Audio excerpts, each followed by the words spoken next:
우리 50장 찬송합니다. 50장.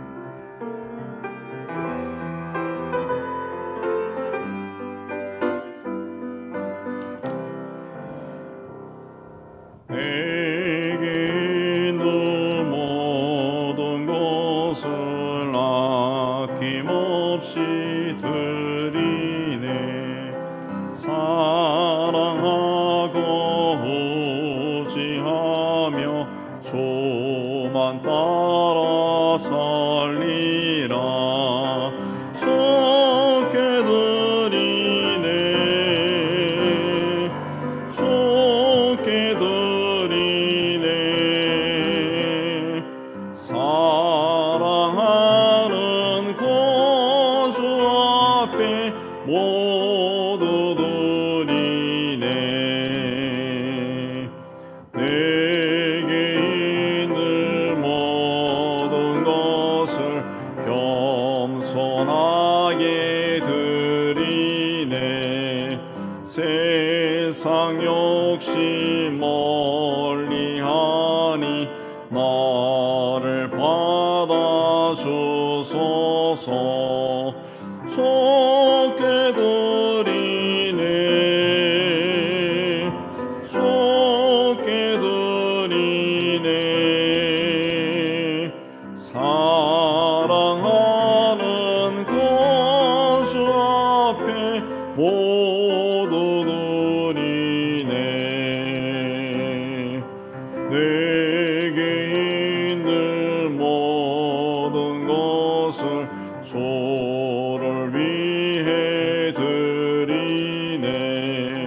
주의 성령 충만하게 내게 내려주소서.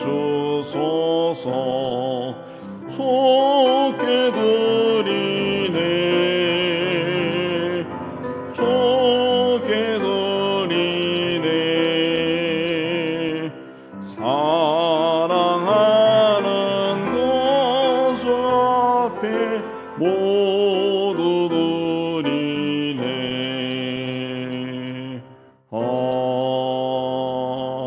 아멘. 254장 합니다.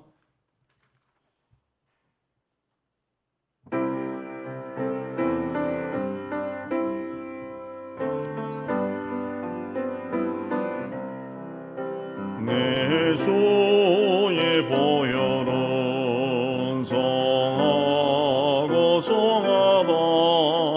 내 죄를 정케 하신 주 날 오라 하신다. 내가 주께로 지금 가오니 십자가의 보혈로 날 씻어주소서. 약하고 추해도 주께로 나가면 힘쓰시고 내 추함을 곧 씻어주시네. 내가 주께로 지금 가오니 십자가의 보혈로 날 씻어주소서. 날 오라 하심은 온전한 믿음과 또 사랑함과 평안함 다 주려 함이라. 내가 주께로 지금 가오니 십자가의 보혈로 날 씻어주소서.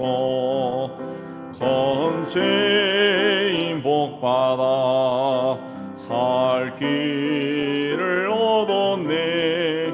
한없이 넓고 큰 은혜 베풀어 주소서. 내가 주께 주께 지금 가오니 십자가의 보혈로 날 씻어 주소서. 그 피가 맘속에 건성가 됩니다. 내 기도 소리 들으사 다 허락하소서. 내가 주께로 지금 가오니 십자가의 보혈로 날 씻어 주소서. 아멘. 오늘 예배를 위해 기도하겠습니다. 하나님 아버지, 오늘도 저희를 이곳으로 불러주시고 함께 말씀 받고 기도하게 해주신 데 감사합니다. 오늘도 우리의 마음의 문을 활짝 열어주시고 선포되는 말씀을 통해 우리를 위해 십자가를 지신 주님이 어떤 분이신가, 또 우리에게 예수를 보내신 하나님의 사랑이 어떠한가 깊이 알게 해주시고 이제 하나님 앞에 하나님의 기뻐하신 모습으로 나아가는 저희가 다 될 수 있도록 은총을 이루어 주옵소서. 이 시간을 주님 간절히 드립니다. 주님 주장해 주옵소서. 예수님 이름으로 기도합니다. 아멘. 자, 오늘은 레위기 1장 1절에서 17절까지 보겠습니다. 레위기 1장 1절에서 17절 한 절씩 교도합니다. 레위기 147페이지. 예수께서 해막에서 모세를 부르시고 그에게 말씀하여 이르시되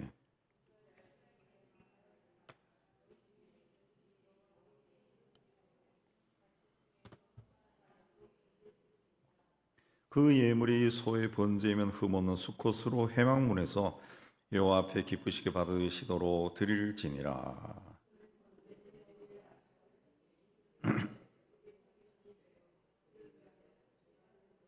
그는 여호와 앞에서 그 수송아지를 잡을 것이요 아론의 자손 제사장들은 그 피를 가져다가 해막문 앞 제단 사방에 뿌릴 것이며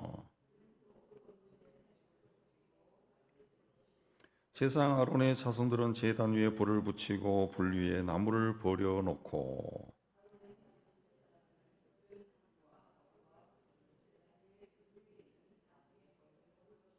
그 내장과 정강이를 물로 씻을 것이요 제사장은 그 전부를 제단 위에서 불살라 번제를 드릴지니 이는 화제라 여호와께 향기로운 냄새니라.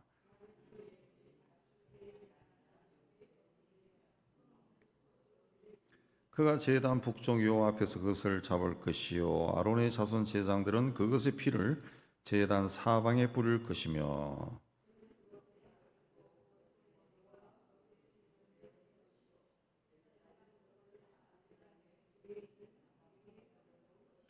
그 내장과 그 정강이를 물로 씻을 것이요 제사장은 그 전부를 가져다가 제단 위에서 불살라 번제를 드릴지니 이는 화제라 여호와께 향기로운 냄새니라.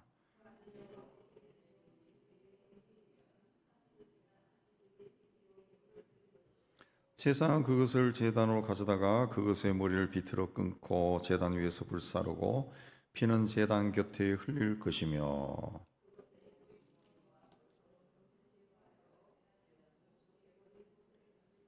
또 그 날개 자리에서 그 몸을 찢되 아주 찢지 말고 제사장이 그것을 제단 위에 불 위에 있는 나무 위에서 불살라 번제를 드릴지니 이는 화제라 여호와께 향기로운 냄새니라.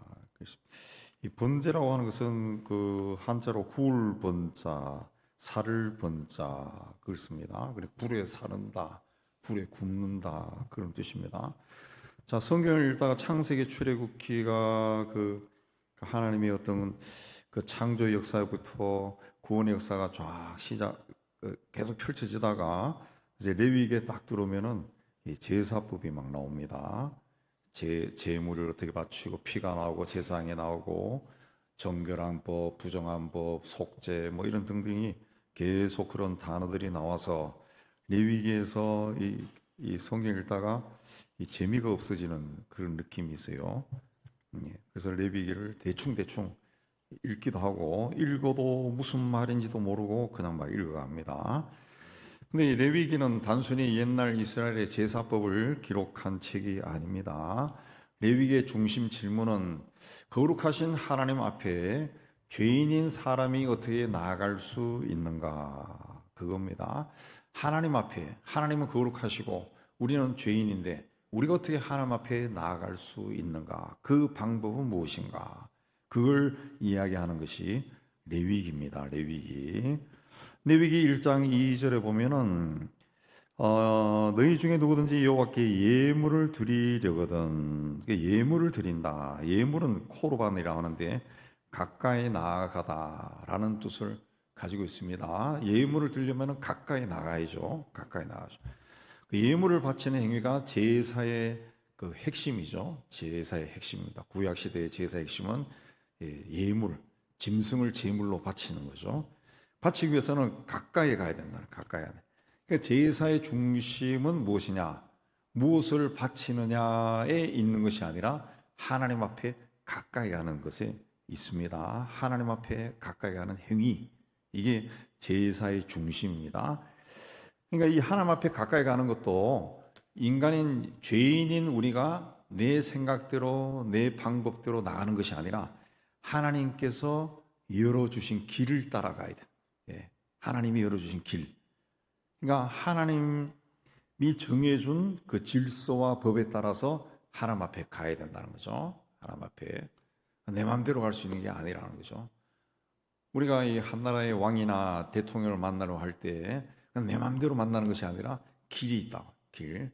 신청을 하고 어디로 가고 어느 길로 통해서 가는 것처럼 하나님 앞에 가는 것도 하나님이 열어주신 길을 따라 가는 겁니다.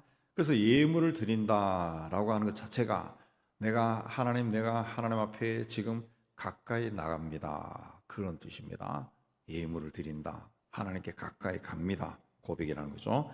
하나님께 나아가는 첫 번째 길이 이제 번제입니다. 번제. 제사 중에서 가장 먼저 등장하는 것이 번제. 번제를 히브리어로 올라라고 하는데 그 말 그대로 올라간다, 그런 뜻입니다. 제물이 번제단에서 불에 탑니다. 그러면은 연기가 나죠. 그리고 냄새가 나죠. 냄새지만은 여기서는 이제 향기, 그러죠. 하나님이 기쁘게 받는 향기다, 그렇게 이야기합니다. 그의 연기와 향기가 올라가죠. 하나님께 올라간다는 거죠. 그러나 이 번제는 단순히 제물을 태우는 제사가 아니라 제물을 드리는 사람의 죄와 정성과 헌신이 하나님께 올라간다. 그러니까 제사를 드린다라고 하는 것은 제물을 바치면서 하나님 앞에 선 사람의 정성, 헌신이 올라간다. 하나님께 올라간다, 그렇습니다. 더 나아가서는 죄인을 위해 대신해서 죽은 예수 그리스도의 십자가의 희생을 미리 보여주는 그림자가 이 번제입니다. 번제. 우리의 죄와 정성과 헌신이 하나님께 올라가는데, 그건 훗날 예수님이 우리의 죄를 위해서 대신 희생한 그것을 보여주는 그림입니다. 예수는 요한복음 5장에서 이 성경이 곧 내게 대하여 증언하였다, 그리고 모세가 내게 대하여 기록하였다, 그런 말씀을 했어요. 그래서 모세오경에 나오는 이 제사법은 장차 오실 그리스도를 가리키는 복음의 예표라는 거죠. 예표. 그래서 번제를 바르게 이해하면은 죄사함의 원리가 뭔가, 그리스도의 대속이 뭔가, 이걸 깊이 깨닫게 됩니다. 자, 이 번제는 두 종류로 크게 나눕니다. 하나는 그 소와 양과 이 염소를 바치는 거죠. 소와 양과 염소를 바치는 거고, 다른 하나는 이제 짐승을 바치는 거고, 하나는 산비둘기나 집비둘기를 바치는 겁니다. 소와 양과 염소는 어느 정도 형편이 되는 사람이 드리는 제물이고, 비둘기는 경제적으로 어려운 사람이 하나님께 나아갈 수 있도록 허락된 제물이라는 거죠. 그러니까 이 제물이 없으면 하나님께 나갈 수가 없어요. 그 제물을 가지고 나간다는 거죠. 그래서 비둘기가 등장하는 겁니다.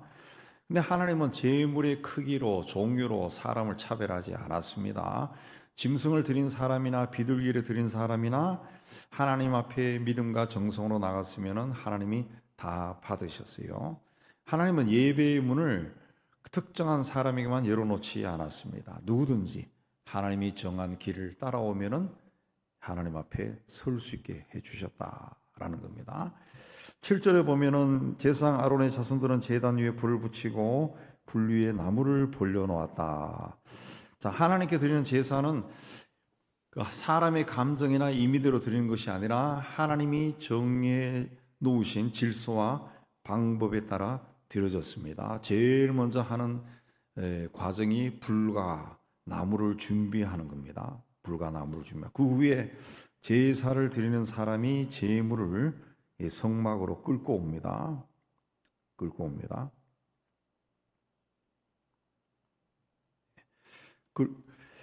그 제물은 소나 양이나 염소고 반드시 이 3절에 보면은 흠없는 수컷이다.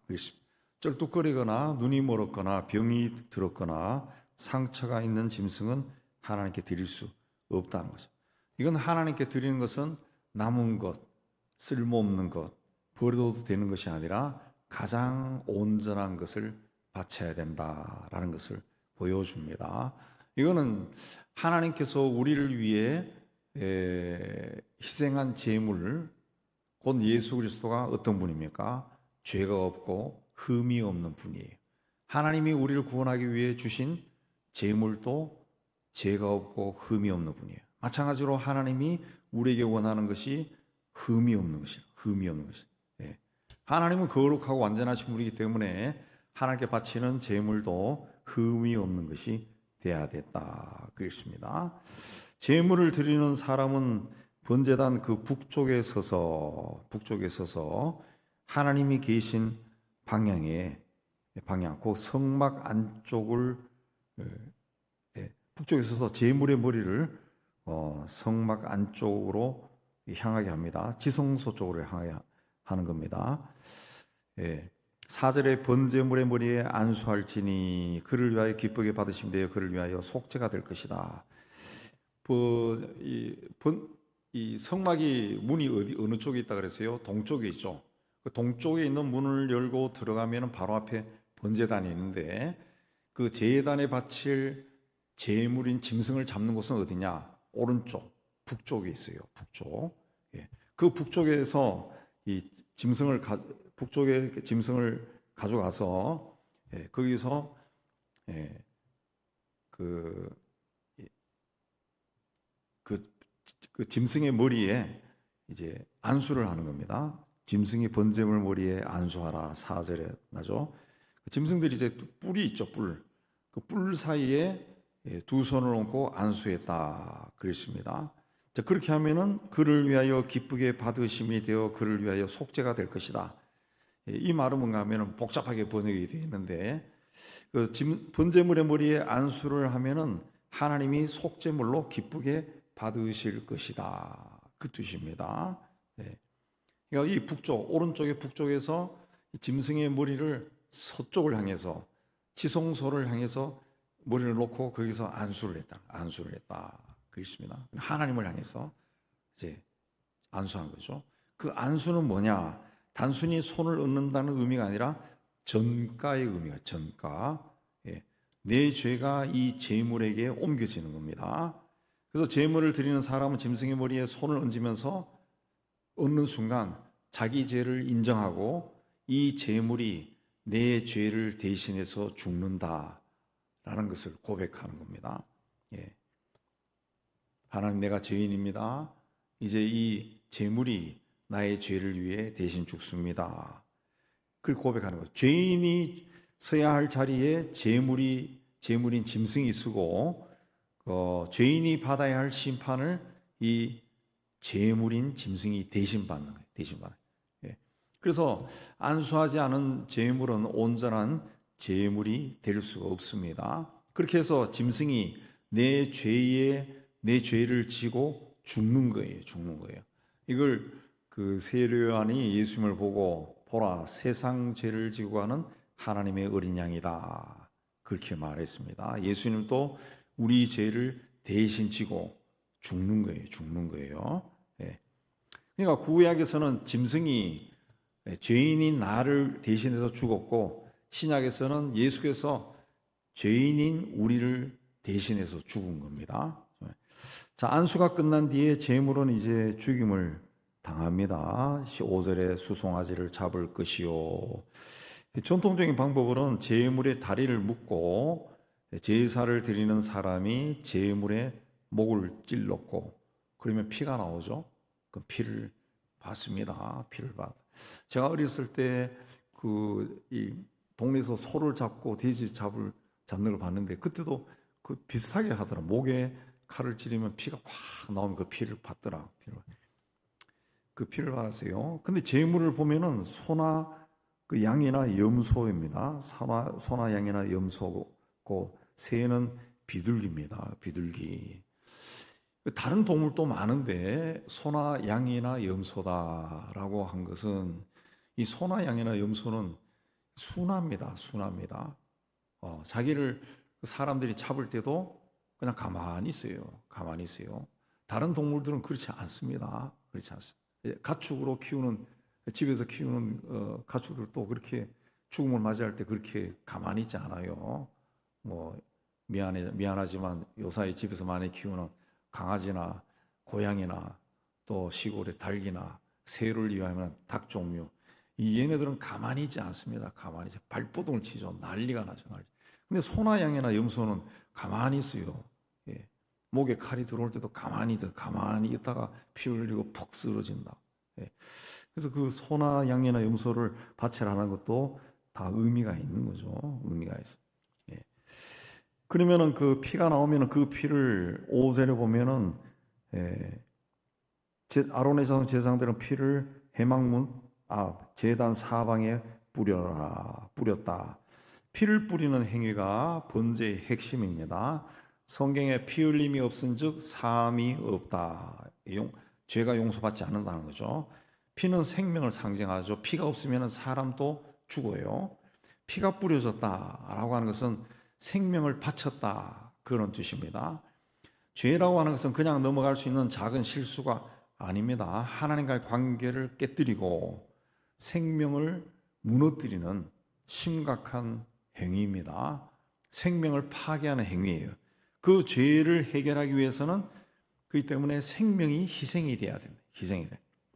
자, 구약에서는 동물의 피가 흐르고 신약에서는 그리스도의 피가 흐릅니다.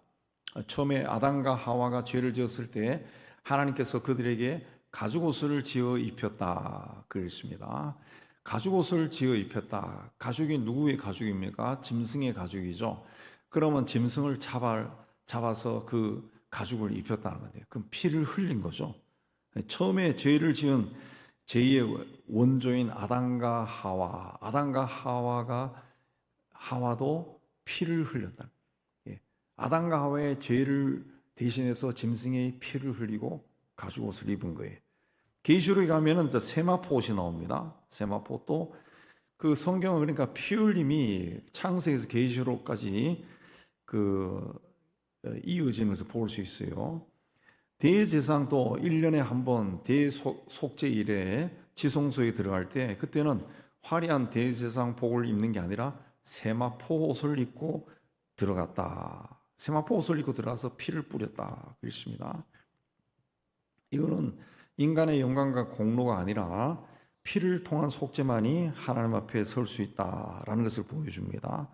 자, 그렇게 하면은 그를 위하여 기쁘게 받으심이 되어 그를 위하여 속죄가 될 것이다 그랬습니다.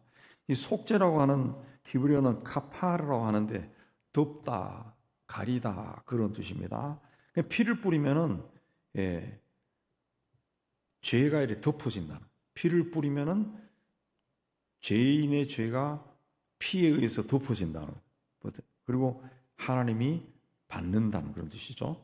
속죄물을 기쁘게 받는다 그랬습니다. 그런 후에 6절에 가죽을 벗기고 각을 떴다 그랬습니다. 가죽을 벗긴다라는 것은 겉모습을 제거하는 겁니다. 속을 드러내는 거죠. 하나님은 겉모습이나 위선을 받지 않으시고 중심을 보는 분입니다. 그러니까 하나님께 제물을 바칠 때는 가죽을 벗기고 속까지 드러난 상태로 드려지는 겁니다. 이거는 이제 구약의 제사법이 이제 수천 년 내려오면서 오늘 우리가 드리는 예배 속에 녹아 있는데, 오늘 우리의 예배도 구약의 제사법에서 다 나온 거기 때문에 똑같다고 볼 수 있어요. 그러니까 우리의 예배도 겉모습만 형식적으로 드려서는 안 되고 우리 마음 깊은 곳까지 하나님 보시기에 정직해야 돼. 깨끗해야 된다. 자, 가죽을 벗긴 뒤에 각을 떴다. 각을 떴다라고 하는 것은 제물을 나눴다는 거죠. 제물을 나눴다. 지체 각을 떴다는 거죠. 지체에 따라 가지고 다 잘랐다는 겁니다. 머리와 가슴과 엉덩이와 앞다리, 뒷다리, 목, 내장, 기름 이것들을 다 분리했다는 거죠. 그 제물을 완전히 해체해서 하나님께 바쳤다는 거죠. 그러니까 번제는 일부만 하나님께 드린 것이 아니라 제물 전체를 하나님께 드리는 제사입니다. 제사. 그 제물의 모든 부분이 하나하나 나눠져서 번제단 위에 다 올라가는 겁니다. 다 올라가. 그리고 거기서 불이 타는 거예요. 이거는 이제 예수께서 세상에 오셔서 자신의 온 몸을 내어주고 죽는 것과 똑같습니다. 그리고 특별히 그 13절을 보면은 내장과 정강이는 물로 씻어라 그랬습니다. 그리고 그 제단 위에 불살라라 그랬습니다. 물로 씻어라. 내장과 정강이, 내장은 이제 속에 있는 것이 더럽죠. 그러니까 속까지 정결하게 하라는 거죠. 정강이는 이제 무릎인데 이제 걸음을 상징합니다. 이제 걸음걸이까지 정결하게, 하나님 앞에서는 걸음걸이도 정결해야 된다. 그 이해합니다. 이렇게 하는 것이 화제다 그랬습니다. 9절에 화제다, 13절에도 화제다. 이 화제라고 하는 것은 제사의 종류가 아니고 그냥 번역할 때 불에 태우는 제사다. 이것이 불에 태우는 제사다. 그런 뜻입니다. 불에 태웠다는 그 뜻이에요. 자, 제물의 모든 부분은 번제단 위에 올려졌습니다. 그리고 거기서 완전히 불에 태웠어요. 그래서 거기서 이제 연기가 나고 냄새가 나고 그러죠. 그게 향기로 하나님께 올라가고 성경에 보면은 하나님이 흠양하셨다, 기쁘게 받으셨다 그랬습니다. 그러니까 번제는 제사함의 의미도 있고 헌신의 의미도 있습니다. 그리고 번제의 가장 큰 특징은 전체를 다 불살라 드린다 그겁니다. 그냥 온전히 흠 없는 것을 가지고 와서 전체를 불살, 각을 뜬다. 각을 뜬다라고 하는 것은 하나도 빠진 것이 없이 완벽하게 제물 전체가 하나님께 드린다. 그래서 각을 떠서 드린다. 완벽한 헌신이다. 그걸 뜻합니다. 하나님 앞에 나갔을 때, 하나님께 드릴 때는 하나님께 조금만 드리고 내 거는 따로 챙기는 것이 아니죠. 아나니아와 삽비라가 그랬다가 죽었습니다. 하나님께 겉모습만 드리고 속마음은 감추는 것도 아닙니다. 하나님은 우리의 생각까지 다 알고 있다 그랬어요. 번제는 하나님 내 삶 전체가 하나님의 것입니다. 각을 떴다. 내 눈도 하나님의 것, 내 입도 하나님의 것, 내 손도 발도 나의 그 속에 있는 모든 것이 다 하나님의 것입니다. 이걸 이제 번제를 드리면서 고백했다는 거죠. 오늘날 우리도 똑같습니다. 많은 사람이 하나님을 믿는다고 말하지만은 실제 삶에서는 하나님께 드리는 부분과 내가 붙들고 있는 부분이 엄연히 구분이 되어 있습니다. 주일은 하나님께 드리고 평일은 내 마음대로 하고 예배 때는 하나님 앞에 거룩하고 하나님께 모든 것을 다 드리지만은 예배당 문을 나가면은 내가 내 주인이 되어서 내가 내 마음대로 결정합니다. 그러나 이 번제는 우리의 삶을 나누지 않는다는 거죠. 재물 전체가 각을 떠서 하나님께 드렸듯이 우리 삶 전체가 하나님께 드려야 된다. 각을 떴다. 그냥 통째로 했을 때는 뭐가 빠졌는지 뭐가 더했는지 잘 모르지만 각을 뜨면은 분명히 드러나죠. 아, 요건 앞다리, 뒷다리, 요거는 몸통, 요거는 내장, 요거는 뭐 다 드러나죠. 다 드러나죠. 그러니까 하나님이 그 각두고 그 위에 번제 위에 올라와 있는 재물을 하나님이 다 보시는 거죠. 빠진 것이 없구나. 다 보신다. 다 보신다. 우리가 하나님께 헌신한다 그랬을 때는 빠진 것이 없이 다 드리네. 다 드리네. 그 다음에 이제 새를 드릴 때는 산비둘기나 쥐비둘기 새끼다 그랬습니다. 이거는 이제 가난한 사람들이 짐승을 키울 수 없을 정도로 가난한 사람들.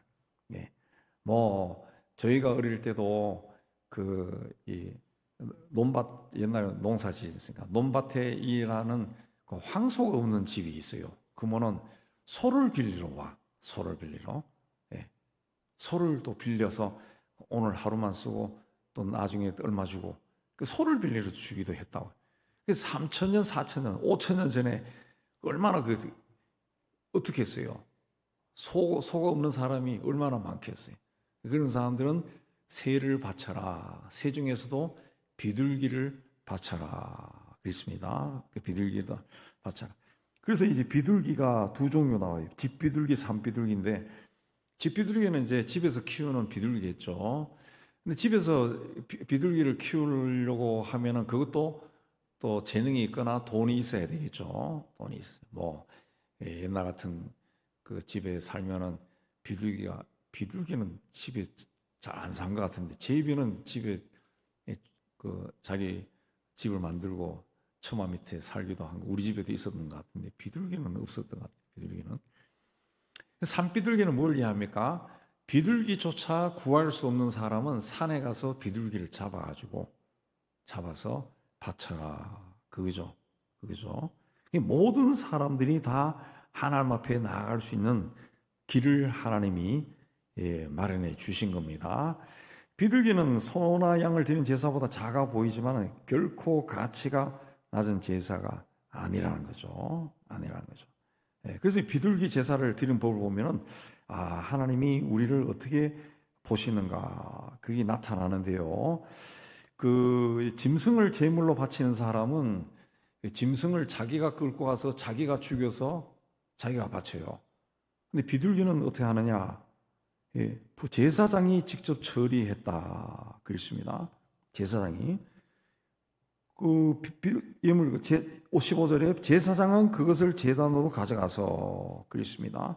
제사장이 했습니다. 제사장이 그것의 머리를 비틀어 끊고 제단 위에서 불사르고 피는 제단 곁에 흘릴 것이라.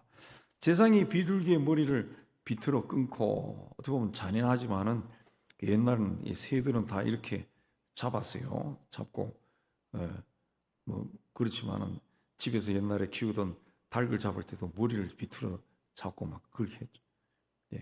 그렇게 비틀어 끊고 피를 제단 곁에 흘린 뒤에 모이 주머니와 더러운 것은 제거해서 동쪽에 재버리는 곳에 던졌다.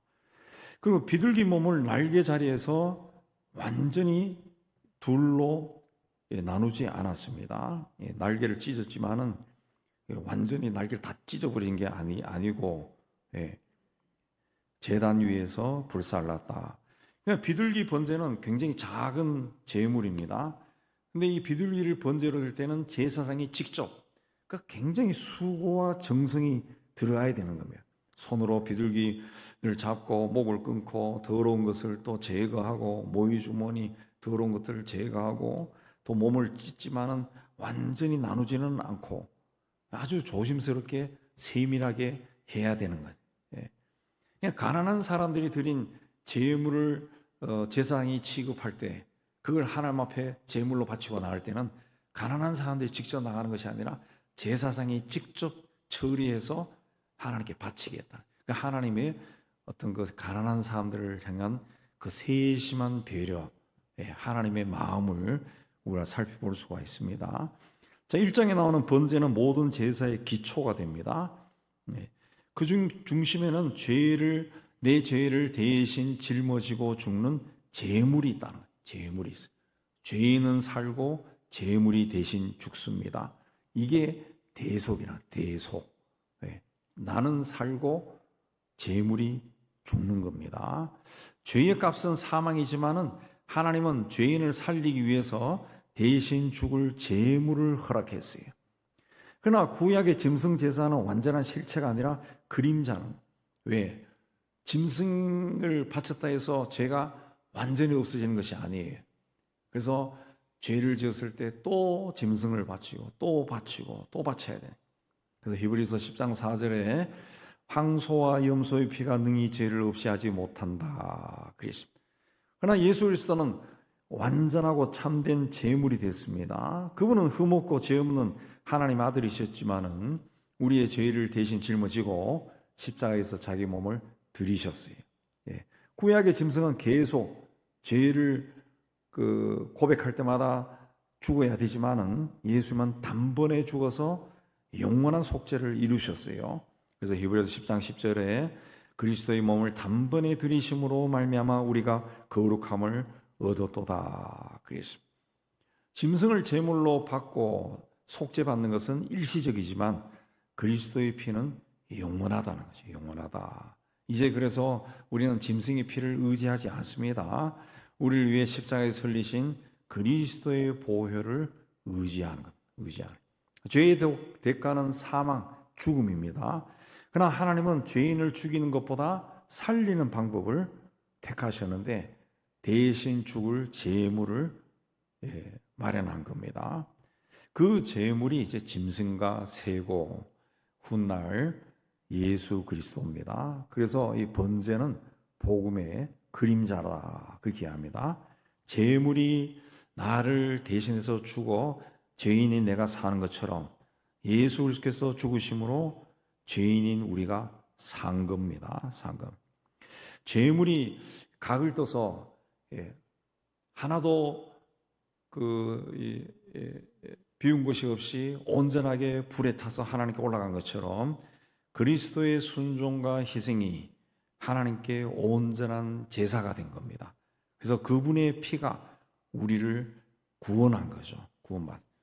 구원했다. 그러므로 그리스도의 피로 구원받은 우리는 더 이상 자신만을 위해 살아서는 안 된다는 거죠.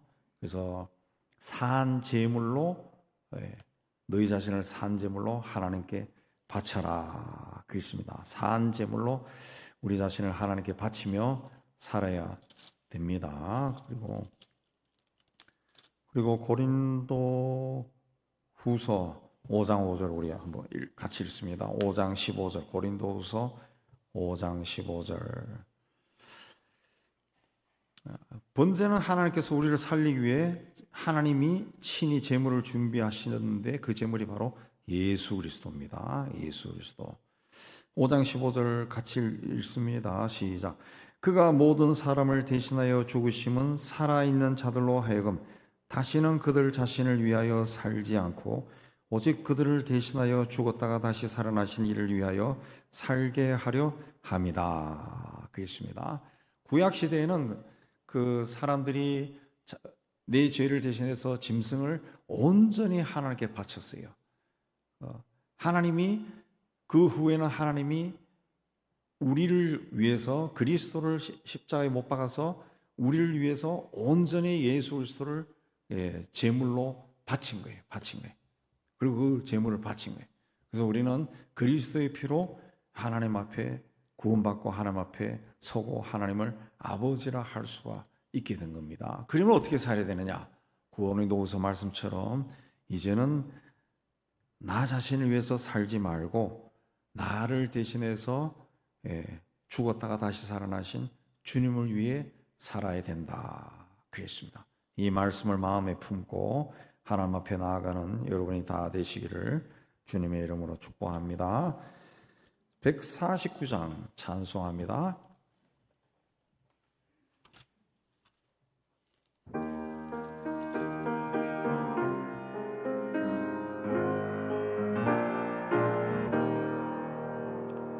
주 달려 주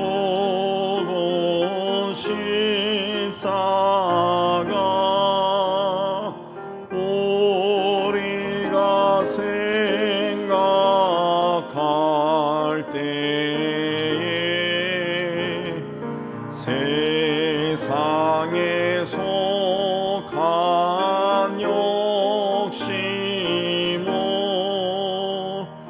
헛된 줄 알고 버리네.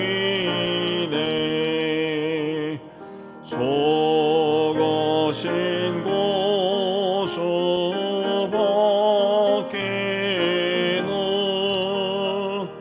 사랑을 말게 하소서. 보혈의 공로 힘입어 교만한 마음을 버리네. 못 박힌 손발 보니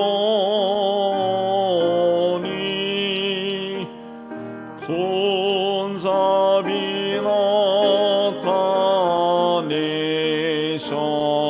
나타내셨네.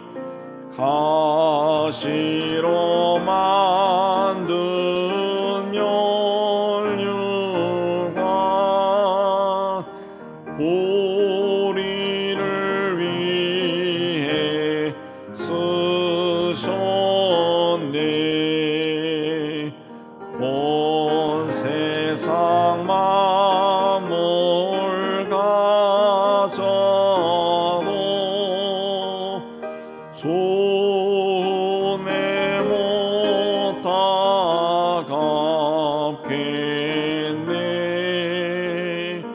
놀라운 사랑 받은 나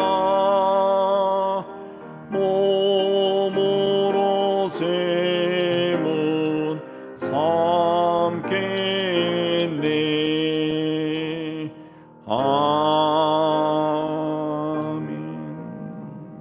우리 주님 부르고 함께 기도합니다.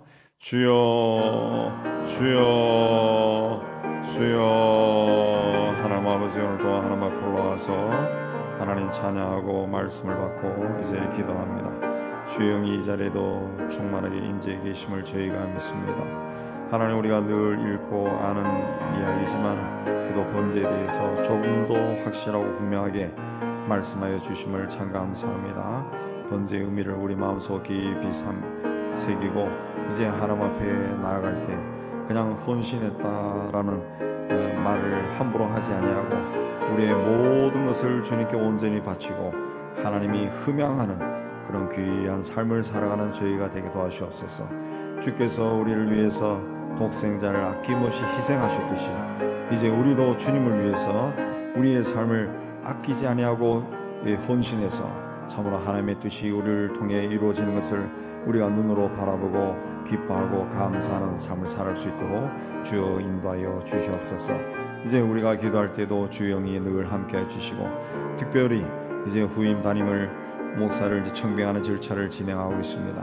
주께서 함께 해주셔서 참으로 하나님이 기뻐하시는 신실한 사람을, 이 교회 꼭 필요한 사람을 세우셔서 교회를 통해서 이 지역 사회에 복음이 전파되고 하나님 나라가 확장되는데 귀하게 쓰임받던 은영교회가 될 수 있도록 은혜 다하여 주시옵소서.